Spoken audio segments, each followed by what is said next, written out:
জাতীয় পরিচয়পত্র এনআইডি নিয়ে ভোগান্তি বেশ পুরনো।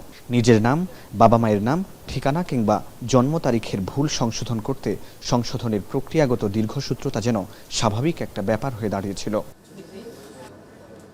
হয়রানি কমাতে বছরের শুরুতে নির্বাচন কমিশন ক্র্যাশ প্রোগ্রাম হাতে নেয়, যেখানে জুন পর্যন্ত এই প্রোগ্রামের আওতায় এনআইডি সংশোধনের 9,07,662 আবেদন নিষ্পত্তি করা হয়েছে, যেখানে মোট আবেদন জমা পড়েছিল 9,84,356। গত 6 মাসেই শুধু আবেদন পড়েছে 6,05,000-এর বেশি। বর্তমানে অনিষ্পন্ন আবেদনের সংখ্যা 76,694। বুধবার সকালে নির্বাচন কমিশনের সচিব ব্রিফ করে এসব তথ্য জানিয়ে বলেন, আগামী 3 মাসে এনআইডি সংশোধন নিষ্পত্তি স্বাভাবিক পর্যায়ে নিয়ে আসা হবে।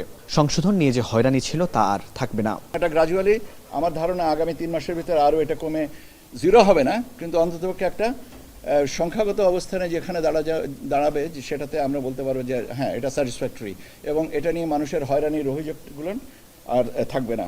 সাংবাদিকদের প্রশ্নের জবাবে ইসি সচিব বলেন, অনেক রাজনীতিবিদের এনআইডি লক করা হয়েছে, তবে কাদের এবং কতজনের লক করা হয়েছে এ বিষয়ে সুস্পষ্ট করে কিছু বলতে রাজি হননি তিনি।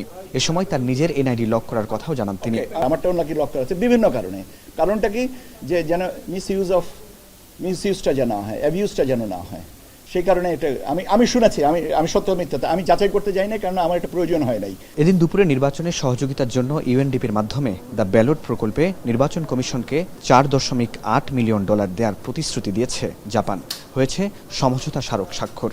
উপস্থিত ছিলেন বাংলাদেশে ইউএনডিপির আবাসিক প্রতিনিধি স্টেফান লিলার ও জাপানের রাষ্ট্রদূত Saida Shinichi. Through this assistance, Japan reaffirms its commitment to supporting the people of Bangladesh in realizing their democratic aspirations. This project was developed in record time and was also approved in record time and signed at the end of May by the United Nations, the Economic Relations Division and the Bangladesh Election Commission. জাপানি রাষ্ট্রদূত জানান, অবাধ ও সবার অংশগ্রহণের নির্বাচনে বিশ্বাস করে Japan. জাপানের এই সহযোগিতা এমন নির্বাচনের ক্ষেত্রে ভূমিকা রাখবে। ফরহাদ বিন নূর, এখন, ঢাকা।